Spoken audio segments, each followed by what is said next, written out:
السلام عليكم ورحمة الله وبركاته. الحلقة دي معمولة للناس اللي شايفة حالنا في الفتن دلوقتي. شايف ناس مفتونة، شايف ان هو يملك رؤية وعارف حل الفتنة، بس لما بيكلم الناس مش قادر يوصلهم المعلومة. حاسس ان الناس اتعمت، ما بتسمعش، حتى لو سمعت ما بتفهمش، حتى لو فهمت بتحس ان الموضوع مش خطير ويفضلوا في الفتنة اللي هم فيها. وبيسأل المفروض اعمل ايه؟ بيحس بضيق وبيحس بأسف على الناس، شايف الدنيا بتتدمر ومش عارف يعمل ايه. آه، اي حد نفسه الله عز وجل يرزقه من الهداية، اللي هو عشان يقدر يعين الناس اللي حواليه ويقدر ياخد بايديهم من الفتنة بإذن الله سبحانه وتعالى. لو عاوز تتعلم الكلام ده بطريقة محترفة، طريقة مذكورة في القرآن في سورة الكهف اللي بتعلم المفروض اللي هي بتحصن الناس من الفتنة، طريقة مذكورة سيدنا إبراهيم عملها، والله عز وجل مدح المحاجة اللي هو عملها مع قومه بالطريقة اللي هنوصفها وصف إلى حد كبير، وصف علمي دقيق. طريقة بيستخدموها الناس يعني الأذكياء. يعني أنا قريت قبل كده مثال، كان عمر سليمان كان بيكلم أحد الإخوان وعمل تصميم كده للكلام رائع. إن شاء الله هنقوله كمثال صغير يعني. فهتتعلم فيها بإذن الله سبحانه وتعالى، أو كلنا هنتعلم بإذن الله سبحانه وتعالى إزاي نقدر ناخد بإيد الناس ونطلعهم من الفتنة. قبل ما نتكلم في هنتكلم على ايه بالظبط. طب كلنا عارفين ان سوره الكهف ان هي منجيه من فتنه الدجال. النبي صلى الله عليه وسلم في روايتين، روايه لاول 10 ايات من سوره الكهف منجيه من فتنه الدجال، وروايه تانية اخر 10 ايات من سوره الكهف. وفي الحقيقه لما قعدت ابحث ايه الفرق بين اول 10 ايات واخر 10 ايات، لقيت ان اول 10 ايات عاملين زي حقنه، زي تطعيمه، زي حقنه مضاده للسم بتاع اي حد هيقع في الفتنه. بس الشخص ده عنده رؤيه للفتنه ونفسه يعني ضاقت عليه من كتر ما هو مخنوق، اللي مش قادر يتواصل مع الناس وحاسس بغربه شديده وحاسس بضيق شديد. فده اول 10 ايات. اخر 10 ايات للاشخاص اللي عاوزين يصلوا للحق بس ضلوا. هم عاوزين الله عز وجل وعاوزين يخرجوا من الفتنه بس وقعوا في مطبات. فالله عز وجل حط لهم العشر ايات دول عشان التفكر فيهم ممكن يخليهم يسحبهم من ايه؟ من الفتنه دي. في اول 10 ايات الله عز وجل بيتكلم عن نموذج ايه؟ فلعلك باخع نفسك على اثارهم ان لم يؤمنوا بهذا الحديث اسفا. الله عز وجل في الايات دي هدف العشر ايات بسرعه كده الاولانيين ان هو يفكر الناس اللي بتقع في الفتنه ان اللي بيعمل الفتنه هو الله عز وجل، هو اللي بينزلها. وهدف الفتنه ان هو يشوف اي الناس احسن عمل، لان ده هدف الدنيا كلها، والدنيا كلها عباره عن فتنه. ففي فتن شديده شويه في الدنيا دي بتبقى هدفها تنقيه الناس وتنقيه الصفوف، وعشان الله عز وجل يشوف انهي احسن الناس عملا.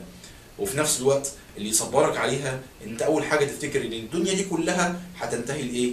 لولا حاجه، هتتدمر كلها لما الله عز وجل يتوفانا والدنيا تنتهي عشان الحساب. فيبقى ساعتها تحس مش مشكله، يعني حتى لو مهما حصل في الدنيا ان شاء الله دي كلها ولا تسوى حاجه، المهم علاقتي بالله عز وجل. وبيفكرك ان هو اصل الكون وان الابتلاء كله منه هو، ومردنا اليه كلنا في الاخره. وان في ناس زي ما انت صبرت، زي ما انت بتصبر دلوقتي، في شباب فتيه قبل كده صبروا، فاذا كان شويه فتيه صبروا فانت مش هتصبر ولا ايه بالظبط. فدي اول 10 ايات، ودي المفروض التطعيمه اللي بياخدها مين؟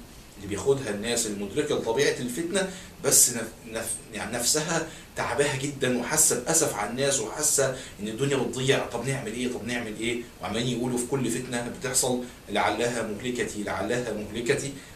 فدول اول 10 ايات. اخر 10 ايات من سوره الكهف الناس اللي تلبس عليهم امور، اللي هو قل هل ننبئكم بالاخسرين اعمالا الذين ضل سعيهم في الحياه الدنيا وهم يحسبون انهم يحسنون صنعا. الناس اللي هم مرتبس عليهم امور وحلهم في الايه اللي بعديها اولئك الذين كفروا بايات ربهم ولقائه فحبطت اعمالهم فلا نقيم لهم يوم القيامه وزنا. الناس دول مشكلتهم وفي نفس الوقت هي نجاتهم لو ارادوا او اختاروا الصواب، يعني اللي هو ما بيوزنوش نفسهم على ايات الله. كل حاجه في الدنيا ممكن تبص لها، يعني تبص لها بكذا منظور، بس الله عز وجل وضع في القران ووضع في السنه ايات بينات ما فيهاش لا يمين ولا شمال، هي ايات بينات. الايات البينات دي اللي مش هيوزن نفسه عليها هيهلك، لانه ملوش مرجعيه، ملوش ريفرنس، ملوش حاجه يوزن نفسه عليها. اولئك الذين كفروا بايات ربهم ولقائه، الناس دول مش همهم الاخره، بقى همهم الدنيا. انا جعلنا مع الارض زينه لها لنبلوهم ايهم احسن عملا. فالناس دول الله عز وجل مش هيحط لهم اصلا في الاخره ميزان. يتوزنوا ازاي؟ يعني مثلا هل ينفع مثلا لو انت شغال في شغلانه معينه ومديرك قال لك انا هديك يعني زي حافز لو انت عملت مثلا معدل نمو في الشغلانه بنسبه 20%، ماشي؟ فانت جيت قلت له في اخر السنه عشان تاخد بقى معدل النمو انا عملت 20% بس في حاجه ثانيه خالص غير معدل النمو، هيحاسبك ازاي؟ هو بيحاسبك على معدل النمو. فنفس الحكايه لو الله عز وجل حط لك شرع بيحاسبك عليه بين حلال وحرام، بين مكروه ومباح وسنه، ويعني فلو انت بقى قلت له لا ده راي سياسي، ما فيش حاجه اسمها راي سياسي في الاخره. في الاخره ما فيش جزء لليسار وجزء لليمين وجزء للشموليين وجزء للشيوعيين، ما فيش حاجه اسمها كده. في حاجه اسمها بتوزن نفسك على شرع ربنا فقط في الاخره. ومن اسباب الفتنه ان بيكون في ناس هم اللي بيضلوك، وعشان كده النبي صلى الله عليه وسلم او في اخر ايه من ايات العشر اوائل من سوره الكهف قل انما انا بشر مثلكم يوحى الي انما الهكم اله واحد. يعني اذا كان النبي صلى الله عليه وسلم الفضل اللي بيميزه عن الناس كلها في اللي هو الوحي، انما هو باقي هو يعتبر انسان عبد من عباد الله عز وجل. طبعا هو في ذاته النبي صلى الله عليه وسلم اكرم مننا عند الله عز وجل، بس احنا بنتكلم احنا ليه ماشيين ورا النبي صلى الله عليه وسلم؟ هو ايه افضليه ليه علينا كلنا؟ الوحي اللي من عند الله عز وجل. فاذا كان ده النبي صلى الله عليه وسلم فما بالكم باي حد تاني سواء كان شيخ او غير شيخ.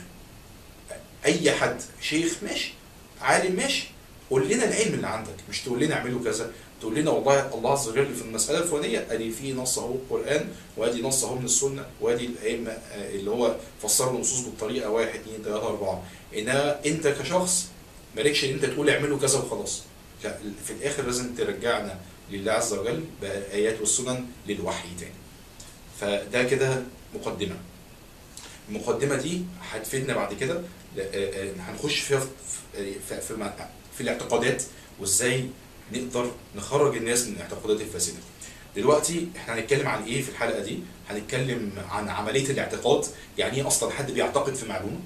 بعد كده انت دلوقتي لو حد اعتقد اعتقاد زائف ازاي تغير الاعتقاد اللي عنده. بعد كده ايه شروط النجاح، يعني لو انت خلاص عرفت العمليه ايه الشروط اللي انت المفروض تبقى فيك انت عشان تقدر تقوم بالعمليه دي. مش الدكتور الجراح اللي بيعمل عمليه يبقى لازم هو واخد مؤهلات معينه، ولازم هو يكون عنده مثلا تأني وهو بيعمل عمليه وبعض الصفات الشخصيه اكيد. طيب مثال قوي عليها في القرآن سيدنا إبراهيم ومحاجة لقومه وازاي قدر يغير معتقدات ناس منهم. والخضر عليه السلام ازاي كان سيدنا موسى عليه السلام عنده فكرة أو معتقد خطأ، وسيدنا الخضر عليه السلام هدى سيدنا موسى للصواب والحق نتيجة مصاحبته ليه. هنشوف هو ايه اللي حصل ما بينهم بالظبط. وفي الاخر اخر حاجه هنتكلم عليها في المره دي ان يعني نبذه عن الواقع المعاصر، وان شاء الله الحلقه الجايه بقى هنتكلم عن الواقع المعاصر بالتفصيل. بس اللي مش هيفهم الاصول اللي الله عز وجل وضحها للهدايه وازاي المخ بيشتغل وازاي الواحد بيعتقد مش هيقدر يفهم الحلقه اللي بعد كده بصوره كويسه. فخليكم وركزوا معانا في الحلقه دي كويس جدا جدا جدا. اول حاجه يعني ايه اعتقاد وايه مراتبه؟ اعتقاد انت في معلومه سمعتها، المعلومه اللي سمعتها دي اسمها اعتقاد؟ لا، ما اسمهاش اعتقاد. الاعتقاد يبتدي من اول ما تبتدي تصدق المعلومه. لو صدقت المعلومه، انا جيت مثلا قلت لك ايه، انت احنا الاثنين صحاب، انت عمرك ما شفت حاجه اسمها لمبه خالص، ما شفتش حاجه لمبه بتنور دي خالص قبل كده، افتراض يعني. وانا انت بتثق فيا فانا قلت لك اللمبه دي حاجه بتنور، لو دوست على الزرار ده تلاقيها طلعت نور. انت بتثق فيا فصدقتني، اسمك يبقى انت كده اعتقدت في المعلومه. بس اعتقادك هنا اسمه ايه؟ تصديق. ليه؟ ممكن بعد كده اقول لك ضحكت عليك. المعلومه هتنتهي من مخك بسرعه، هتنتهي من قلبك بسرعه، صح؟ يبقى اول مرتبه من مراتب الاعتقاد هي التصديق او مرادف للايمان، ده اول مرتبه. المرتبه الثانيه في الاعتقاد اليقين. ايه اليقين؟ انت بقى قمت قعدت تشغل اللمبه، تدوس على الزرار تنور، تدوس على الزرار تطفي، تدوس تاني تنور، تدوس تاني تطفي، فضلت كده لمده اسبوع.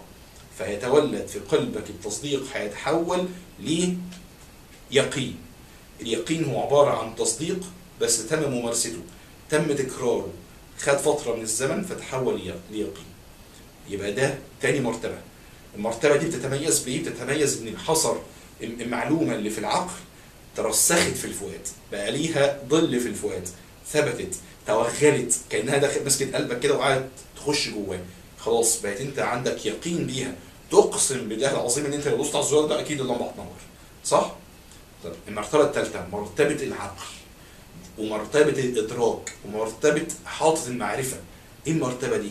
مرتبه، تخيل بقى لو انا قعدت اشرح لك يعني ايه سلك، ويعني ايه كهرباء، ويعني ايه فتيل اللمبه، ويعني ايه الغاز اللي جوه اللمبه، ويعني ايه ازاز، وايه خصائص الزجاج، ويعني ايه ضوء، وايه خصائص الضوء، وقعدت اتعلمت العلم على اصوله، كل حاجه اتعلمت العلم بتاعها والحاجات المحيطه بيها. انت كده وصلت ان انت فاهم اصلا يعني ايه لمبه، فهمت اصلا كل حاجه فيها. ايه الفرق بين مرتبه اليقين ومرتبه العقل؟ مرتبه اليقين يعني نفسك او الفؤاد بتاعك بيبقى اثبت فيها من مرحله العقل. ممكن واحد في النهايه درس مرتبه العقل بس ما جربهاش ولا مره، بس بيعقل الموضوع كويس جدا، يقدر في اي وقت ممكن تشغله في مصنع نمط مع انه ما شافهاش قبل كده، لان هو فاهم هي قائمه على ايه اصلا. فمرتبه اليقين فيها رسوخ، لان انت حاولت، نفسك اشتغلت معاها، جربت بايديك. بس مرتبه اليقين ممكن مرتبه العقل تشيلها، او ممكن يقين تاني يشيلها. يعني ايه؟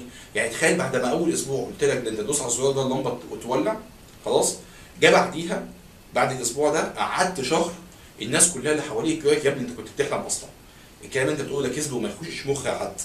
هيفضلوا، هيبقى انت عندك معلومه مش قادر تصدقها، لان ساعتها هم بيحاربوك التصديق قدام اليقين. انت عندك يقين بقالك اسبوع وهم قالوا لك كده في يوم. لو فضلنا عندنا اسبوع قدام اسبوع هيوصل في الاخر ان مستوى المعلومتين في قلبك هيتعادل، فتبقى في شك. وبعد كده لو فضلوا مستمرين يقول لك يا ابني انت كنت بتحلم، انت مجنون، الكلام ده ما بيحصلش، وانت تدوس على الزرار الرابع ما بتولعش، في الاخر هتصل اللي انت تقول لا لا لا ده اكيد انا كان بيتهيأ لي.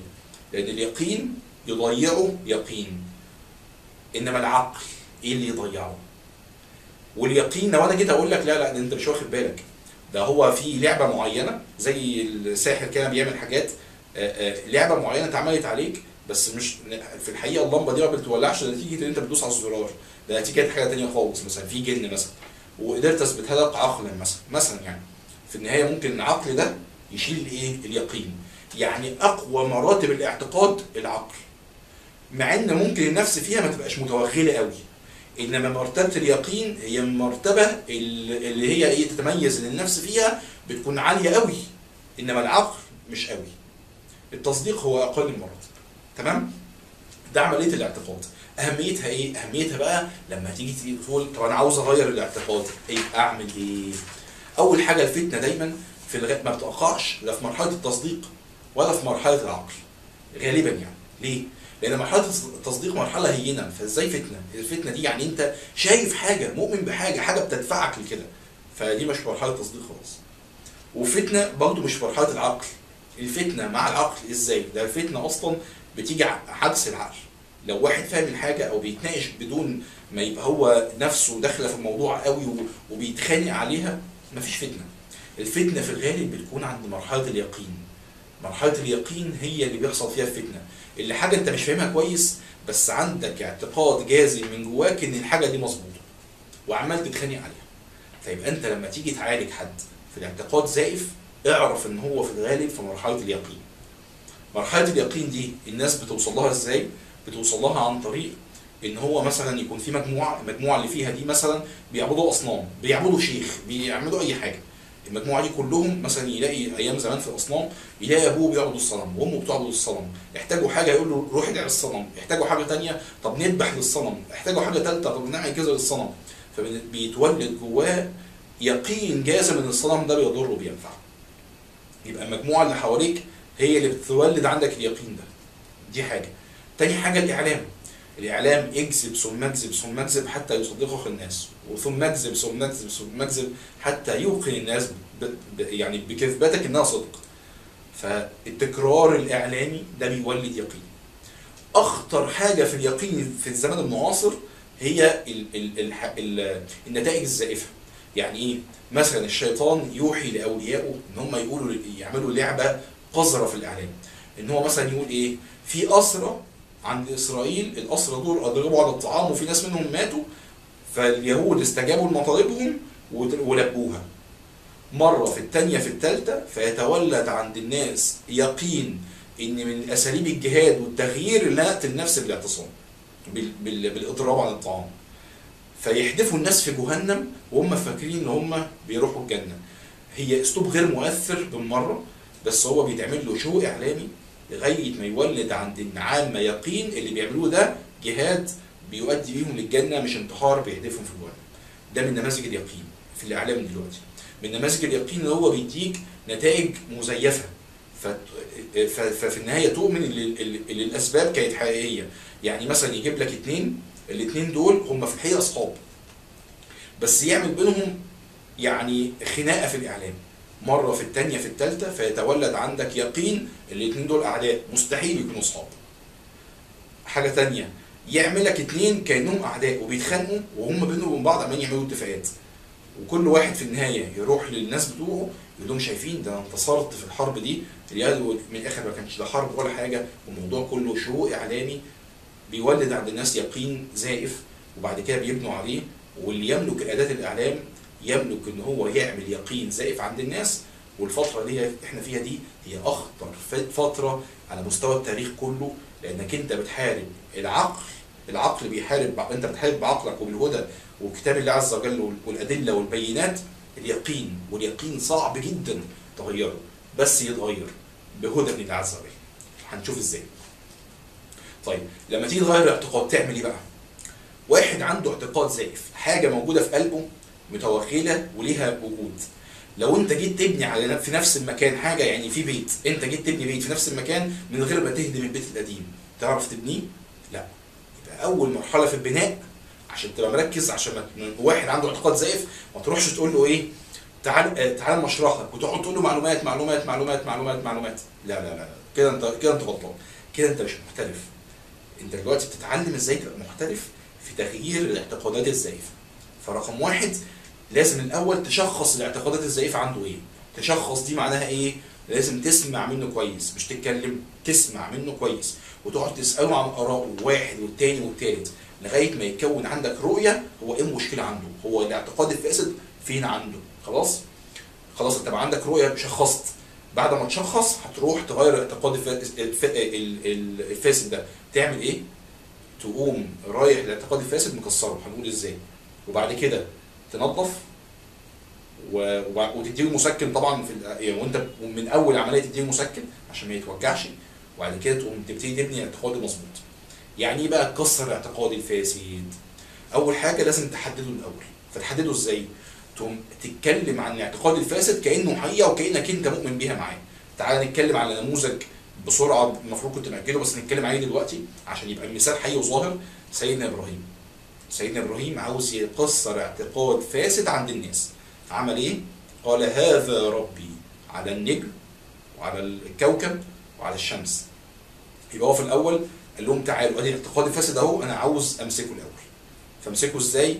انا اقول لكم هعمل كأن انا زيكم في نفس الاعتقاد الفاسد واقول لك هذا ربي. او انا اقول لك مثلا ايه؟ انت شايف ان مثلا تركيا دي دوله كويسه عملت نهضه صحيح؟ تقول لي اه صحيح. اقول لك تمام. انت طبعا البرتغال استلم تركيا عليها ديون 150 مليار صحيح؟ تقول لي اه صحيح. ووصلها تعرف دلوقتي وصلها لكام؟ طبعا بالاعتقاد الفاسد اللي عندك هتقعد تقول طب هو يبقى وصلها مثلا كام؟ 150 مليار، وصلها ل 50 30 خلص ديونه خالص، يا ترى عمل ايه؟ فتقعد انت ماشي في ايه؟ في اتجاه معين نتيجه ان انت عندك اعتقاد فاسد. فانا اقوم مديك المعلومه القويه الصادقه الصادمه اللي هي اسمها ايه؟ على فكره اردوغان ضاعف الديون اللي في تركيا وصلها 306 مليار. تلاقي نفسك عملت كده. نهضه ايه دي بقى؟ ازاي؟ تلاقي نفسك لا اكيد المعلومه غلط، اقول لك طب تعالى نفتح النت كده نشوف الفاكت بوك، نشوف اي موقع من مواقع اللي هي المعلومات اللي على مستوى العالم. بص بص بص يا جدعان انا مش فاهم، طب ازاي؟ يبقى انا ابتديت اعمل ايه بقى معاك كده؟ ابتديت اديك معلومه صادمه. يبقى الاول عشان اكسر الاعتقاد بشاكوش كده، يبقى انا لازم اصدم الاعتقاد ده، افضل اكسر فيه. سيدنا ابراهيم عمل ايه؟ الاول نحدد الاعتقاد، هذا ربي، يبقى شغل الاعتقاد اللي عندهم اللي اسمه ايه؟ ان هذا ربي. زي ما انا كده مع الناس اللي مش واخده بالها من موضوع تركيا ده، عملت ايه؟ قلت لهم فيها نهضه صح؟ قالوا صح. يبقى كده حددت الموضوع اهو. بعد كده اقوم مدي الحقيقه الصادمه. فلما افل قال لا احب الافلين. هو في اله بيغيب؟ هو في اله بيمشي؟ طب مين اله دلوقتي؟ لو الهنا مشي يبقى مين اله دلوقتي؟ يبقى مين اللي بيحكم الارض دلوقتي؟ يبقى مين المسيطر دلوقتي؟ مفيش. نفس الحكايه، هو لو في حد عمل نهضه ازاي الديون تتضاعف معاه وتبقى بالمنظر المهول ده 306 مليار؟ فدي اسمها حقيقه صادمه. تاني حاجه، لما بعد ما وانت بتصدم ما تصدمهاش مره وتمشي، لا لا لا لا، تقعد تكسر فيها مره والثانيه والثالثه. يعني سيدنا ابراهيم عملها كام مره؟ مره والثانيه والثالثه. كل مره يعني مش مره وخلصت، مش معلومه واتقالت وانتهت. انت دلوقتي مش في اطار المعلومه، المعلومه دي ليها انطباع في النفس، انت عاوز تكسر انطباعها النفسي. فمش مجرد انت بتقول له معلومه قدام معلومه، ده بالنسبه للجزء اللي في مخه ماشي، بالنسبه للمعلومات نقص معلومات ماشي، انما اللي في نفسه انت محتاج شاكوش وتقعد تخبط وتكسر. تمام؟ فشرط نجاح الموضوع ده ان انت تبقى، من شروط نجاح الموضوع ده ان انت تبقى مركز، ما تكسرش بسرعه وتمشي. انت عاوز تقعد تكسر الاعتقادات الزائفه لغايه ما تجيبها على الارض. تعمل ايه؟ تقعد تدي امثله، تقول له بلاش تركيا، لو جيت احارب اسرائيل تعرف ان تركيا اول دوله هتقف قدامي؟ يقول لي ازاي؟ اقول له انت مش عارف ان تركيا عامله تحالف مع الناتو؟ انت مش عارف ان تركيا لو انا حاربت اسرائيل الناتو هيجي يضربني وتركيا معاه؟ يعني انت قبل ما تقول لي على القدس رايحين شهداء بالملايين، قول لي هتعمل ايه مع الجيش التركي؟ يعني تلاقيه عمل كده، لا اله الا الله. دي معلومه صادمه كمان، قول له هي تركيا فيها قواعد امريكيه ولا لا؟ يقعد يفكر، يقول لي ايه ده، المفروض ما فيهاش، بس انا قلت ما فيهاش اعتمادا على قواعد الاعتقادات الزائفه اللي عندي اللي قبليها، ما برضه هوصل لنفس النتيجه، تطلع فيها هي كمان فيها قواعد امريكيه كمان، وما انا بقول نهضه ايه؟ انت عملت ايه؟ تكسر تكسر تكسر. اقعد ادي بقى مليون مثال على كده. طول ما انت بتكسر، ده عمليه في صالح البناء بعد كده. الاول تجيب الاعتقادات الزائفه دي عنده على الارض. من شروط، احنا قلنا اول شرط لنجاح الموضوع ده ايه؟ ان انت تقعد تكسر لغايه ما تجيبها على الارض. تاني شرط، هو في حد يسيبك تعمل عمليه في قلبه وحاجه بتوجع كده وهو من غير ما يعمل كده او يداري نفسه؟ اكيد هيحاول يبعد. فمن شروط النجاح في الموضوع ده ان ما تخلوش يقفش منك، ما تخلوش يتضايق منك، ما تحفزش نفسه عليك. لازم انت توري له ان انت ولا حاجه، نفسك دي ولا حاجه. انا مش جاي اقول لك انا بفهم وانت ما بتفهمش. انا كنت واقع في نفس الموضوع زيك، زي ما سيدنا ابراهيم عمل كده. انا قال لئن لم يهديني ربي لأكونن من القوم الايه؟ الضالين. يعني بيقلل قدر نفسه وبيتواضع قدامهم عشان يخليهم هم، الموضوع يا جدعان مش خناقه انا وانت، الموضوع احنا عاوزين نصل للحق.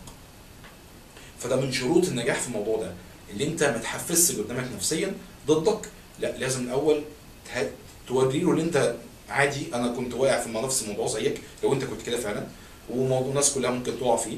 انا بس بقول لك تعالى نفكر مع بعض، هو ليه ما ده ما حصلش؟ وتقعد تكسر معاه في الاعتقادات الزائفه. وانت بتكسر معاه في الاعتقادات الزائفه، هو اصلا بيحب تركيا ليه؟ عشان نفسه الامه الاسلاميه تتقدم، نفسه يطيع الله عز وجل وينهض بالامه الاسلاميه. فدايما تفكروا، ودي ثالث حاجه من عوامل النجاح، اللي انت دايما تفكروا ان احنا هدفنا ايه في النهايه؟ نوصل ان احنا نقرب من ربنا. هل النموذج التركي ده يقربنا من ربنا ولا يبعدنا؟ ها؟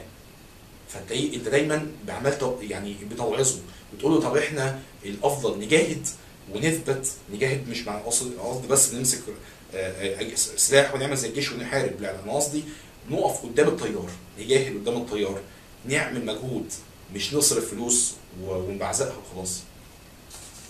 طيب يبقى دي في تحطيم الاعتقاد الفاسد. طب انت بقى عاوز تبني اعتقاد، وانت بتحطم الاعتقاد الفاسد ده في حاجه مهمه، سواء في هدم الاعتقاد او بناء الاعتقاد، اللي انت لازم تثبت ريفرنس. احنا قلنا ايه؟ الذين كفروا بايات ربهم ولقائه، فلازم تحط ايات ثابته تقول له تعالى نتفق عليها الاول، بحيث الايات الثابته اللي نتفق عليها الاول دي لو ما يوزن نفسه عليها او يوزن الحاجه اللي عليها، يبقى هو بيبقى عنده رؤيه واضحه. انما لو من الاول انت ما اتفقتوش، هيقول لك لا ما ده كويس او ده وحش. ايه اللي يحكم ان ده كويس او وحش؟ ايه اللي يحكم رقم 5 ده كبير ولا صغير؟ لان اقول هو الريفرنس عندي 4، او لو الاربعه دي الريفرنس بتاعي، يبقى الاكبر منها كويس والاصغر منها وحش. طب لو قلت لك رقم مليون بس الريفرنس اصلا عندي مليون و500، يبقى مليون و500 دول هم الريفرنس، هم الزيرو بالنسبه لي، فاللي تحتيه وحش واللي فوقيه كويس. فلازم الاول تحط الريفرنس او يعني فاصل او اللي هي حاجه تحكم عليها، لان لو ما فيش هنحكم عليها، صح؟ طيب انت بقى عاوز تبني اعتقاد الحقيقي دلوقتي. تبني الاعتقاد تعمل ايه عشان تبني اعتقاد؟ برضه مش بعد ما تكسر كده تقوم رامي الاسمنت كده وخلاص ومن غير اساس وتقوم طالع بعماره، ما ينفعش. لازم الاول تبني اساس.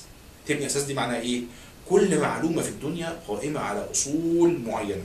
الاصول المعينه دي لما تبنيها الاول يبقى سهل بعد كده تبنيها. يعني مثلا في موضوع اللمبه، انا عاوز افهم اشرح لواحد يعني ايه لمبه بتنور. لو انا اللي بعمل ايه؟ اشرح له يعني ايه سلك، واشرح له يعني ايه كهرباء، واشرح له يعني ايه الفتيل بتاعها، واشرح له يعني ايه غاز غير قابل للاشتعال اللي هو الغاز الخام اللي موجود جوه اللمبه، والازاز ويعني ايه اللي هو شفاف، ويعني ايه ضوء، وايه خصائص الضوء، وامتى الكهرباء تتحول لضوء. الكلام ده كله لو شرحته له قعدت اصل معاه بعد كده وقلت له بقى في اختراع بقى اسمه اللمبه، استخدمت الحاجات اللي فاتت دي كلها، هيستوعب. انما لو هو لا فاهم يعني ايه كهرباء، ولا فاهم يعني ايه سلك، ولا فاهم يعني ايه غاز، وقلت له بقى في حاجه بتدوس عليها تنور، هيفهم حاجه؟ مش هيفهم حاجه. يبقى في الاول لازم تاصل كل معلومه وبعد كده تصل لحل. ما تقوليش دلوقتي طب هعمل ايه؟ ما هنوصل بعد كده في الحلقه الجايه ان شاء الله، هنبدا بقى نتكلم على الواقع المعاصر ونشوف ممكن بقى تبني معلومات عند الناس ازاي، وازاي تصل معاهم لحاجات ما ينفعش هي دي الصح، خلاص هو بقت بينه وظاهره وجليه. هتبنيها ازاي؟ دي الدور الجاي. انما دلوقتي احنا بنبني بنقول اصلا تعالى عشان وانت محترف كده وانت تبقى زي الجراح، تبقى عارف انت بتفتح امتى وبعد كده وبتقطع امتى وبتركب امتى وبتخيط في النهايه امتى. مش مستعجل، انا عارف كل حاجه ليها وقتها، وكل حاجه بعملها وانا فاهم انا رايح فين، وهشخص ازاي، وحصل ازاي، وهفتح ازاي، وهقطع ازاي، وهدي المخدر ازاي، وهربط وهركب العضو الجديد ازاي، وبعد كده هقوم رابط ازاي عشان الشخص المفتون يتخلص من اعتقاد الزائف تماما. طيب تعالى الله عز وجل في موضوع الاعتقاد والاعتقادات الزائفه الصوره الرائعه سوره الجاثيه. في اول يعني اول كام ايه من سوره الجاثيه الله عز وجل كتب 3 اعتقادات اللي هي اعتقاد الايمان، وبعد كده اليقين، وبعد كده العقل، واداك نموذج للايمان ونموذج لليقين ونموذج للعقل، وبعد كده تلك ايات الله نتلوها عليك بالحق فباي حديث بعد الله واياته يؤمنون. ايات رائعه. الايات دي مجرد والله انا ما فهمتش الكلام اللي انا بقوله لكم ده غير لما فكرت في الايات دي. فتخيل لما يبقى مصدر معلومات رهيب قوي كده عباره عن تصميم الله عز وجل لبعض الايات في القران، لما واحد يفكر فيها يتعلم الكلام ده. فالله عز وجل بيقول تلك ايات الله نتلوها عليك بالحق فباي حديث بعد الله واياته يؤمنون. في ايه اجمل واروع من كلام الله عز وجل؟ الله عز وجل وضع الايه دي بعد كام ايه دول بس. بعد كده الله عز وجل بيقول ويل لكل افاك اثيم. الناس بقى اللي ما بتستجيبش للكلام ده بيعملوا ايه؟ يسمع ايات الله تتلى عليه ثم يصر مستكبرا كان لم يسمعها. يبقى الناس اللي المصره اللي مش عاوز يفهم اللي مش عاوز يهتدي مش هيصل. الكلام اللي احنا قلنا التطعيمتين اللي قلناهم في الاول، تطعيما لمين؟